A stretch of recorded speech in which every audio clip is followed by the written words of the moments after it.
Левашов сделал принципиальную ошибку. Сначала нужно человеку перестраивать мировоззрение, а потом раскрывать способности.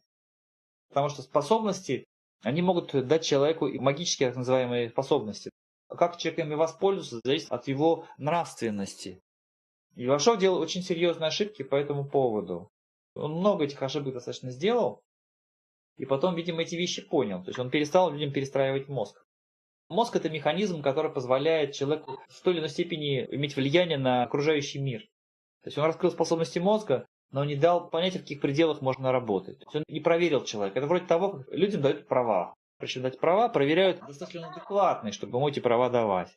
То есть законным способом получить права человеку неадекватному нельзя. Незаконным он, разумеется, получается. Левашов давал эти права, не проверив эти вещи. Он думал, что если у человека раскроются способности мозга, он станет хорошим. Определенные способности могут раскручивать и эго.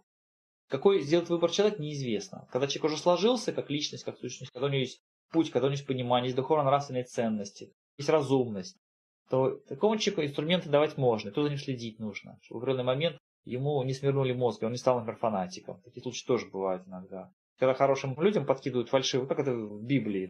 Библия придумала 10 заповедей. Если вы человек духовный нравственный, идите к нам, мы вам поможем приблизиться к Богу. По факту обман. Но как ширма подается к стремлению к нравственности и к духовности. Есть люди, которые искренне верят, что они через христианство могут прийти к Богу. Невозможно через паразитическую систему прийти к Богу.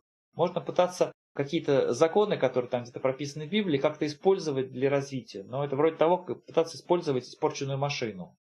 То есть машину, у которой тормоза не очень работают, колеса не очень, да, и пытаться на этой машине куда-то достаточно далеко уехать. Риск очень большой. Если у человека есть большой потенциал, может у него получится, но это риск большой. Нет смысла использовать эту площадку. Это вроде того, как пытаться есть испорченную еду. Если вы идете, например, хотите есть, например, помойка, на помойке еда. Можно ли есть на помойке? Теоретически съесть можно, но последствия будут достаточно опасными. Это не та площадка, на которой можно брать ресурсы. Поэтому Левашов, он эти вещи... Вот это была история, когда он останавливал штормы, которые шли на Штаты.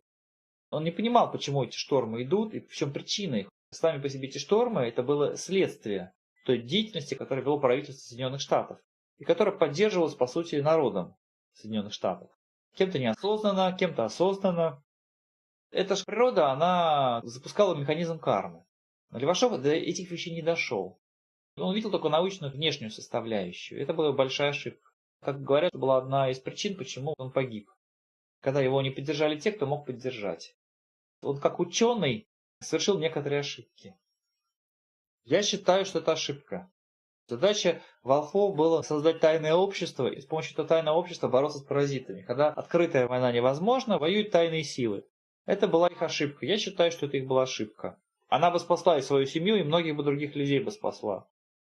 Как говорил Радомир, я несу вам меч. Как говорила Мария Магдалина, берите меч и воюйте. Боритесь с этим. А инструменты ей не дали для борьбы. На самом деле я очень сильно удивляюсь вообще этой истории. Похоже, что у нее самой, вот у этой женщины, у нее были проблемы с ясномыслием. Она имела возможность телепортироваться. Можно было телепортироваться домой, взять арбалет, взять кинжал, да, этим кинжалом просто его зарезать. Учитывая, что он не подозревал, что она это может сделать. Вопрос решался достаточно просто. Потом сказать, что он сам зарезался или что-то еще. Я думаю, что у нее были именно не астральные путешествия, я думаю, что она умела и физически путешествовать. С системой нужно постоянно бороться, чтобы эта система нас не съела. Надо понимать, что сейчас у власти практически везде стоят паразиты. То есть, если, например, в России стоит Путин, он как пытается какие-то националистические идеи проталкивать, огромная система, основная часть власти, которая есть в России, управляется из Соединенных Штатов. Это касается и Литвы. То есть, внешне Литва свободная, а по сути Литвой управляют те же самые силы. То есть большинство чиновников, они защищают интересы тех, кто им платит. И ваша задача научиться у этих паразитов отбивать власть. Делать невозможным, делать из вас зомби и ваши ресурсы забирать. Это похоже на ситуацию, которая была в Индии, когда их захватили англичане в свое время, когда Индия была колонией. Индийцы нашли способ такой, что они не сотрудничали с англичанами, и та власть, которая была у англичан, она не позволила им Индией управлять. Но Индия была очень большая страна, и у них не хватило ресурсов просто всех уничтожить. А если бы англичане как Гитлер бы воевали, просто всех, кто не слушается, убивали бы, может быть, они Индию бы сломали. Индийцы нашли такой способ, то есть они игнорировали власть, игнорировали все, что от власти идет. В то время этот вариант прошел. Сейчас просто игнорировать не получится, поскольку они, как говорится, не просто воруют ресурсы, которые есть в стране, они воруют и ваши личные какие-то ресурсы. Это может касаться и вашего имущества, и ваших детей, и вашего здоровья. Не почувствовал. То есть она почувствовала какую-то опасность, но не просекла откуда. У нее была сильная интуиция, но вот она до конца не нашла этот источник. Я думаю, что у них была еще, у всей их команды была достаточно сильная беспечность. Когда они гуляли, они ходили без охраны. То есть фактически без охраны. Да, у них были некоторые способности, но все равно это было недостаточно. Одна из проблем славяно-арийцев – это беспечность. На беспечность паразиты их ловят. Они раньше жили в среде, где не было вранья, где вокруг тебя были друзья, да, то есть вокруг люди были адекватные. И поэтому они расслабились. Эта расслабленность, она стала, скажем, частью восприятия мира. А когда пришли паразиты, эта расслабленность, она по сути стала беспечностью. Это была та же ситуация, когда пришли крестители на Русь, построили эти храмы христианские, и когда их победили первый раз, храмы не снесли, а снести нужно было. То есть паразитическую эту религию не уничтожили. Поэтому это вопрос беспечности. Первое, что у Марии не хватило интуиции для этого, то есть не хватило немножко, может быть, мудрости.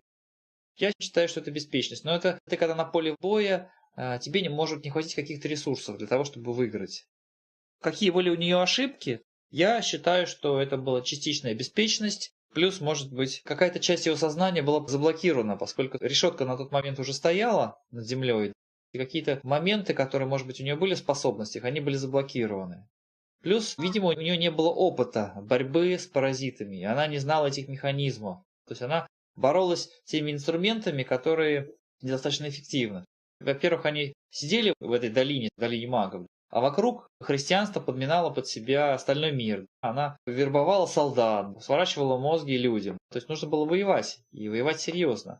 У них были сторонники во всем мире, но они полноценно не вели войну. Они думали, что вот эта религия, которая приходит, это что-то такое типа простуды. А это не простуда, это был очень серьезный вирус, с которым нужно очень серьезно воевать. Они понимали, что воевать надо, но насколько серьезно и как воевать, они не знали.